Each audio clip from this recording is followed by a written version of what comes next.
সম্প্রতি বিজ্ঞানীরা দাবি করেছে খুব শীঘ্রই সূর্য পশ্চিম দিক থেকে ওঠা শুরু করবে।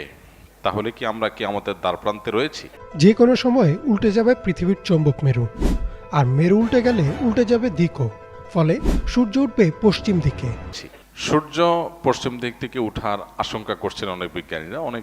প্রথমত অনেক সময় আমাদের দেশে এই জাতীয় রিপোর্টগুলোতে বলা হয় এক জিনিস, আর রিপোর্টে উপস্থাপন করা হয় এটাকে আরো ফুলিয়ে ফাঁপিয়ে দর্শক বা ভিউয়ার্স টানার জন্য আকর্ষণীয় করে চমকপ্রদ করে সেটাকে উপস্থাপন করা হয়। বাস্তবতা আসলে এই টাইপের না, এরকম হয় অনেক সময়। এখানে রিয়েল ঘটনা কি সেটা আমি জানি না। যদি ধরেও নেই যে রিপোর্ট যেভাবে করেছে সেভাবে রিপোর্ট আমি দেখেছি, পশ্চিম দিক থেকে সূর্য ওঠার আশঙ্কা করা হচ্ছে, সেক্ষেত্রে সেটা যদি হয় তাহলে সেক্ষেত্রে পৃথিবীতে নানা রকমের বিশৃঙ্খল পরিস্থিতি দেখা দিবে, রোগবালাই, ঘরে ঘরে ক্যান্সার হয়ে যেতে পারে, ইত্যাদি ইত্যাদি অনেক আশঙ্কা বিজ্ঞানীরা করছেন। আমরা যখন কোরআন এবং হাদিসের ছাঁচে ফেলে এই গবেষণাকে মাপঝোপ করার চেষ্টা করি, তখন আমরা দেখতে পাই নবী করিম সাল্লাল্লাহু আলাইহি সাল্লাম কিয়ামতের আগে 10টি বিশেষ আলামত প্রকাশ পাওয়ার কথা বলেছেন, যেগুলোকে আলামাতুস সাআহ আল কুবরাহ বলা হয়েছে, অর্থাৎ কিয়ামতের বড়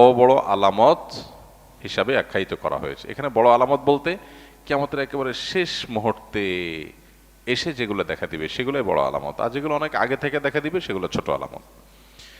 তো কিয়ামতের প্রায় 141টার মতো ছোট আলামত আছে, যেগুলো বিভিন্ন বই পুস্তকে ওলামা একরাম কোরআন এবং হাদিস থেকে সংকলন করেছেন।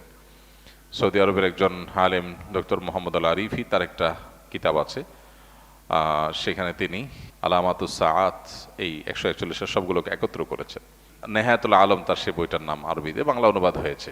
তো সেই কিয়ামতের আলামতের বইয়ে তিনি 141টা ছোট আলামত উল্লেখ করেছেন, যার বেশিরভাগই পৃথিবীতে ঘটে গেছে, যেগুলো নবী সাল্লাল্লাহু আলাইহি ওয়াসাল্লাম ভবিষ্যদ্বাণী করেছেন ঘটবে ঘটবে ঘটবে, কিন্তু ঘটে গেছে। আর কিছু আছে এখনো ঘটেনি। আর 10টা আলামত যেগুলো ঘটবে কিয়ামতের ঠিক আগ মুহূর্তে, তার মধ্যে থেকে একটা হলো পশ্চিম দিক থেকে সূর্য উদিত হবে। পশ্চিম দিক থেকে সূর্য উদিত হওয়ার এই আলামতটি দেখা দিবে কিয়ামতের আগের সব ছোট বড় আলামত প্রকাশের পরে। এরপর আর কিছু থাকবে না। পশ্চিম দিকে যখন আপনার সূর্য উদিত হবে, তখন কেউ আর তওবা করে আল্লাহর পথে ফিরে আসলেও সেটা অ্যাকসেপ্টেবল হবে না, সেটা অ্যাকসেপ্টেড হবে না। এবং তারপরেই শুরু হবে মহাপ্রলয়, শেষ। এই যে তার আগে একটা দীর্ঘ রাত থাকবে, বিভিন্ন বিশুদ্ধ হাদিস দ্বারা, কোরআনের বিভিন্ন ভাষ্য দ্বারা কিয়ামতের পূর্বে যা যা ঘটবে সেগুলো প্রমাণিত।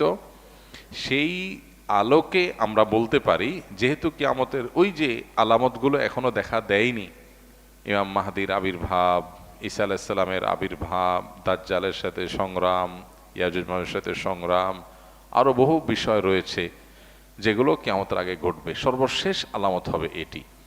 তো সেই ছাঁচের সাথে আমরা মিলাইলে দেখি যে এটা যদি ঘটেও, বিজ্ঞানীদের এই গবেষণা যদি সত্যও হয়, তাহলে কিয়ামতের আগে যে পশ্চিম দিকে সূর্য উদয় হওয়ার কথা হাদিসে বলা হয়েছে, এটি সেটা নিশ্চয়ই না। অর্থাৎ এরপরেও পৃথিবী টিকবে। এই পশ্চিম দিকে সূর্য উদিত হওয়ার পর পৃথিবী ধ্বংস হয়ে যাবে, এটা কোনোদিনই হবে না, যতক্ষণ পর্যন্ত হাদিসে ওই সমস্ত আলামতগুলো প্রকাশ না পাবে যেগুলোর পরে হাদিসে সতর্ক করা হয়েছে, ভবিষ্যদ্বাণী করা হয়েছে। এর আগে আপনারা দেখেছেন বিভিন্ন সময় বিজ্ঞানীরা গবেষণা বলেছেন, বিভিন্ন আপনার নক্ষত্র তাদের যে কক্ষপথে তাদের যে বিচরণ হয়ে থাকে, আল্লাহ সুবহানাহু ওয়া তাআলা কোরআনে কারীমে যে বলেছেন যে ওয়াশ-শামসু তাজরি লিমুস্তাকাররিন লাহা যালিকা তাকদীরুল আজিল আলীম ওয়াল কামারু কদ্দারনাহা মানাজিলা। এই যে সৌরজগতে বিভিন্ন গ্রহ নক্ষত্র, আল্লাহর বিভিন্ন বড় বড় যে আপনার তারকারাজি রয়েছে, সৃষ্টি রয়েছে, এগুলো তাদের নির্দিষ্ট কক্ষপথে বিচরণ করে, আল্লাহ তাআলা এটা বলেছেন। তো এই যে বিচরণ করবার কথা বলা হয়েছে কোরআনে, সেখানে কোনোটি বিভিন্ন সময় আপনারা শুনেছেন বিজ্ঞানীরা বলেছেন বিভিন্ন সময় যে কোনো একটা নক্ষত্র আরেকটা নক্ষত্রের সাথে সংঘর্ষ হওয়ার সম্ভাবনা আছে, তাতে পৃথিবী